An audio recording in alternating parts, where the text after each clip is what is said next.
Нацагд оржийн тухай дурсамж. Их зохиолч Нацагд оржийн 60 насны он босгон дээр буюу 1967 онд хөдөлмөр санны газарт нэг уулзалт болсон билээ.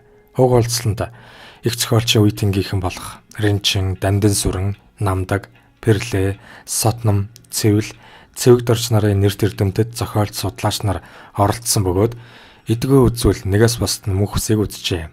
Тэдний ярьсан бүхнийг миний бие их л хичээнгүүлэн үг гэлгүй тэмдэглэж авсан боловч сонины зай багт амжаас шалтгаалan багаахан хэсгийг хөдөлмөр сониндоо нийтлүүлсэн. Одоо тэмдэглэлээ уншвал талигач буурлуудын хэлсэн ярьсан бүхэн сонирхолтой төдийгүй уламж их ач холбогдолтой болж байгаа мэт санагдсны учир инхүүс ирүүллээ. Намдаг өгүүлсэн нь би 1932 оны 5 дугаар сарын 13-нд баригдаж шоронд ордог байгаа. Хагас цаг болж байтал Нацагд орж ороод ирхэн тэр түүнийг бас баривчилсан юмсан ч намнанд орж гуйч ирсэн сурагтай. Ер нь данс хэтэн 11 хүнийг гинт барьсан юм билээ. Хамгийн жолд райнл бий байсан байх. Ингиж би урд муухан мэддэг байсан Нацагд оржтой хар гэрт сууж сүрхий танилцсан хэрэг. Тэр жилийнхээ намар хүртэл суугаад 10 дугаар сарын 16-нд нэг өдөр суllагдсан юмдаг. Цэндээ хүү гэдэг мөрөө хөлтэй нэг омогтой юм хөөгөөд гаргаж үлээ. Яг энэ үеэр ихнэр алхам маань нас бараад надад маш хэцүү байсныг хэлэхүү. За та надад ч шоронд байх гадуур ах хоёр ялгаа алгадаа гэж хэлтэл Нацаг маань юу гэсэн үг вэ? Хоёулаа их юм амжуулж хийх ёстой гэж байна. Тэгтэл ч намайг театрт найруулагч болгодог байгаа. За хөө жүжигийн зохиол байдаггүй. Яах вэ гэж нөхөртөө хэллээ. Ингэж Нацаг маань би биш жүжигээ бичиж өгсөнсөн. 34-аас 35 онд учиртай 3-аас бичиж өгсөн. Нацагд орчтой миний холбогдсон явдал болвол ердөө жирийн үе эрхэлтүүдийн юм яавч биш. Хувь заяаны учрал байжээ гэж одоо бодогддог. Уран бүтээлд минь их нөлөөлсөн. Учиртай 3-ын бүрээ их над байсан юмсан. Өргөтчихнэ гээд энэ цэвэгд орж шилжүүлсэн. Цэвэгд орж маань тэгтэл бас өөр нэгэн шилжүүлсэн бололтой. Олж мүзэдэн тавих юмсан. Нацаг юм ярихдаа тааруу нилээд түгтчихнэ. Уурлахыг даанч мэддэггүй. Тэгээд тэр юмсан уу хараал хэлнэ гэж үгүй хүнсэн. Түүний юунд хайртай, юунд дургүй нь бүгд зохиол бүтээлд нь шингэсэн гэж боддог. Зохиолоос нь Нацгийн зам төлөв ааш араншин авиас бэлгийг босгож болно. Энэ учраас сайн судлах хэрэгтэй юм. Намнанд орж өгүүлсэн нь 1925 онд намайг Ленинградад байхад Нацагд орж Толмачевын нэрэмжит цэргийн академид суралцахаар очсон. Дараа жил нь Берлин руу явсан юмдаг. Германаас надад захиа бичдэг байлаа. Зохиолд нь оруулж болохоор маш сонин уран хэллэгтэй загтал байсныг 39 оны хардлага сэрдлэгийн үеэр айгаад устгажээ. Эх орондоо ирснээс хойш манайхаар байнга орж гардаг байсан. Амралтын өдөр умаахан тийшээ зугаалахаар хамт явна. Нацагт хөөрхөн хар морь, жижигхэн шар эмээл байсан. Хар морьтойгоо хамт авахулсан зураг нь байх учиртай. Нацагд орж маань миний салсан ихнэр Нинатай суусан юм шүү дээ. Нина Николаевнагаас гарсан Ананда охиныг 3 настай байхад нь манайхан нутаг уцаасан. Түүнээс хойш санаа сэтгэлээр уруудаар явдаг болсондог. Ер нь тэр үед олон орос хүүхэн хөөгдсөн дөө. Гол шалтгаан нь Октябрийн хамсгалаас оргод зүгтсэн нударганы садан сүдэлбэтэн гэдгээр хөөж дууж байсан бололтой юм билээ. Ринчин өгүүлсэн нь Ленинградд сурч байхдаа Марксыг уншдаг байсан гэж Сотном муухай залсан байна үлээ. Нацагд орж бол Ленинградд очихдоо бараг л Драсчигаас нэг их илүү гарах юмгүй хүн байсан. Ямар орос хэл мэддэгтэй л баталгаатай цагтл явуулах болохдоо Казакной ихийг Заливной гэж үчээд холбооны хүүхнүүдэд чамаас олж нүрээ төллөө гэж надад ууралж байх вэ. Уг нь надаас асуух нь ч асууж байсан юм. Би буруу хэлээгүй баймаар буруу сонссон хэрэг. Гэхдээ Нацагд орж орос хэлийг маш шамдуу сүрхий сайн сурсан хүн. Германд очоод уламж сайжирсан нь хоёр хэлийг харьцуулж үзснээс болсон байх. Ер нь авхаалчтай сэргэлэн хүн. Таранбайн дугуй аршихыг сонсоод энэ хэмнэлт тааруулж шүлэг зохиол болох юм байна гэж байсан. Ухаан гэдэг үг 2 үгтэй. Ухаагаан болохоор 3 үетэй. Алинд нь тааруулж шүлгийн эмнэлийг зохицуулах вэ гэж хүртэл асуусан нь санаанаас гардаггүй. Судар өвчгийн хүрээлэнд хамт ажиллаж байлаа. Эх орны түүх, дорн дахны юм унших дуртай. Хятадыг мэрсээр үзнэ. Пагм дулман тэр цагтаа гайгүй боловсралтай хятад хэлтэй хүн байв. Нацагд орж эртний бичиг зохиолыг их уншсан учраас зохиолын хэл найруулга нь төддий чинээгээр сайн болжээ. Юм бичээд амандаа гиншиж уншдагсан. Гиншиж унших чинь их учиртай юм шүү дээ. Цаг үргэлж оролдож мэдлэгээ байнга нэмж байсан юмсан. 37 онд нас бараагүй бол хэдэн сарын дараа дахиад л шоронд орох байсан болов. Бидний шинэ жилээр авахулсан зургийн тайлбарт эсэргүү нацагд орж бүлгийнхээ хамт гэж бичсэн байсан.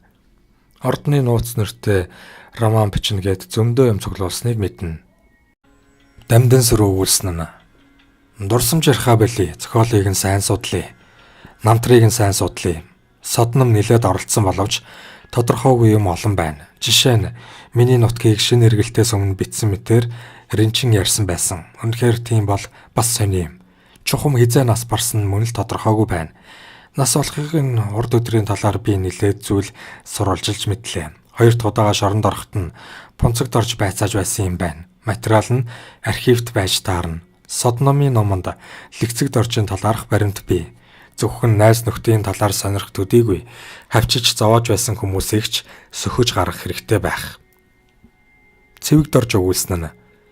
Манад очиж даалуу тоглодог байсан. Дашторж тааж даалуу тоглох, шагаа харавхад дуртай хүн байжээ. Даалууг бол йотон юм уу? Чихрийн мөрөдөө тоглоно. Цаасан дээр нь даалууны дуудлага мэтийг тэмдэглэж байсныг санаж байна. Би энд учиртай гурвын тухай хэдүү хэлье. Анх Үүлийн 3 толгой нэртэйгээр энэ алдар зохиолоо бичиж эхэлсэн мэдээ бий. Гарсан даруйд нь хүмүүс их сонирхсон. 1934 он гэтэл 12 удаа тоглолжээ. Цэнцүрэн гэдэг эмэгтэй тоглолт бүрийг нь үзээд ингэж бичжээ. 3 янчааны пив авч 3 толгойг үзэж явхад хаан ноён балгангуй нь харц нансалмаад дурлаад байна. Хажууд суугаа хүмүүс нь хамт сүрэн шийчэнд татагтаад байна. Дэвээ шийчин хүүхэн чинь дэндүү сайхан тоглож байна. Дэргэд суугаа залуу маань дэнлүү лампаг нас гэрэлтэй байна. Амраг сэтгэлийг уулзуулдаг алдартай учиртай гурваа ахиад олгон үзнэ гэж ариун сэтгэлээсээ лоозогны гэжээ. Учиртай гурвыг сайхан зассан. Гэвч гомдохгүй байх. Ормоор зарим шүлгүүдийг нь хасчихсан санагддаг. Перлээ ярианд оролцож хэд хэдэн хүн хувааж аваад битсэн. Сүүлд дамдын сүрэн нэгтгсэн гэв. Цэвэл өгүүлсэн нь. Нацагд орчтой би Ленинград, Германд зөв сургуульд байсан. Ирээд хүрээлэнд 7 жил ажилласан. Монгол хэлний дэлгэрэнгүй тайлбартал зохиох 7 хүний бүрэлдэхүүнтэй комисс байгуулагдсны 2 гишүүн бит 2. Нацагд орж түүх судлах комиссд ажиллах болсноор тайлбартал хийх ажлаасаа чөлөөлөгдсөн боловч үг цуглуулсаар байсан. Нас барсан тухайд зөрөөтэй мэдээ байдаг юм байна. Миний мэдж байгаагаар бол 1937 оны 7 дугаар сарын 13-нд нас барсан. Би тэр үед наадмын талбайд бүхий оноо хариуцж байсан.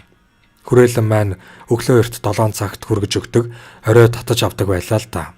Нацагд орж 12-ны өдөр наадам дээр байсан юм.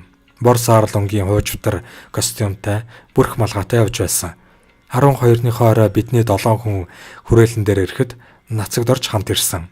Хүрээлэнгээс бит 2 цуг гарч би гэрлүүгээ нацаг арт кино театрын баруун талд байсан зочд буудалд тийшээ салж явсан. Маргаашд нь буюу 13-нд хүрээлэнгийн дарга амгалан нөгөө мө нацагд орж өгчгчээ. Чөтгөр дэндвийг полод хэрэгтэй явууллаа гэж ярьсан. Наадмын ажилтай байгаагүй бол оршуулганд нь оролцдоггүй яах вэ? Учрыг лавлвал яг энэ төв зөвлөлийн ордны хойд дор байсан банзан хашаа түшээд өнгөрсөн.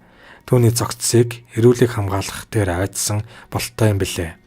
Үдсэн харсан хүмүүс би энэ хөх болчихсон байсан. Лав архин түлэгдсэн биз гэцгээдэг. Содном ярианд оролцож эрүүлэг хамгаалах дээр аваадсан хүн бий. Акт тогтоолдсон ичин хорлоо доктор амьд байгаа. Арх удаг болохоор нь түүндээ түлэгдсэн байх гэж та оролдог. Цус харавах мэт гинтийн тохиолоор өгсөн хүн юм түшиж нүд андаг бол архин түлэгдсэн хүн заавал дөрвөн мөчөөрөө газар тэлчилж цааш хардаг юм гинвлээ шүү гэж хэлв. Нацагд оржийн хамгийн их дуурайлтай чанар нь бие боловсруулах талаар бусдаас онцгой байсан. Хуучин ном зохиолыг гүмэгхэн уншина гэж юуруугүй. Уран гоё хэллэг, найруулгыг нь тэмдэглэж цаад учрыг нь дахиад барьж авахааргүй бүрэн гүйцэд ойлгохыг хичээдэг нь томоохон судалгааны дайтай санагдана. 3 улсын бичгийг хятад хэлтэй тулгаж уншиж байхыг би харсан. Хүмүүсийн хооронд санамсаргүй болдог сонин яриа хэлтгийг тэр дор нь газар унгалгүй тэмдэглэж авна. Содном өгүүлсэн нь Би Нацагт орчийг 1955 оноос эхэлж судалж байгаа. Германаас авчирсан 2 хар дэвтэртэй ихэнх зохиолоо хуулж бичсэн гэдэг. Бас Гэгерлийн амны захиалгаар бичсэн гих 22 зохиолын жагсаалт байдаг боловч холдоогүй. Уг нь тэр үеийн сайд Дамби намын архивт баймаар юм. Хэлхээгүй совд нь 8 бүлэгтэй. Эхний 2 бүлгийг нь олж цог сэтгүүлийн 5-д гаргах гэж байна. Пэрлээ өгүүлсэн нь 1929 оноос зүс үзэж хожим бишгүй л ярилцаж авсан Нацагт орчийн талаар мэдэмхий ирж диксим ярьдаг бодлуулдаг хүмүүс хаяа тааралддаг. Би их сургууль сурж байхдаа нэг удаа хөдөө явлаа. Хайдвих гэдэг айлд хонсон эхнэр нь Ядам Сүрэн гэдэг юм бэлээ. Тэгсэн чинь ярьж алдаж байна. Ядам Сүрэн нь би багада Нацагт орчтой нэг гэрт тоглож наадаж байв. Орос хятадаар ярьсан хашаа хамар дамжиж гүйсэн. Чихтэйхэн төрөхгүй гэмээр жаал байж үлээ гэдэл ярьдаг юм байна. Нөхөр хайдуу нь болохоор үнэн шүү үнэн манай энэ яхарахгүй хамт байсан гэмэн батлах гин. Цаг үе улирч түүх бүдгэр хинхэрээр түүх мэддэг түүхч хүмүүсийг таньдаг гих хүн цаашдаач гарч ирж болох юм. Үүний хожмын мэрэгэн дүүнер санаж явбал сайнсан гэж үлээ. Хожмын дүүнер нь санаж яваасай гэж уул ярианы тэмдэглэлийг сэрүүлсэн Надмид.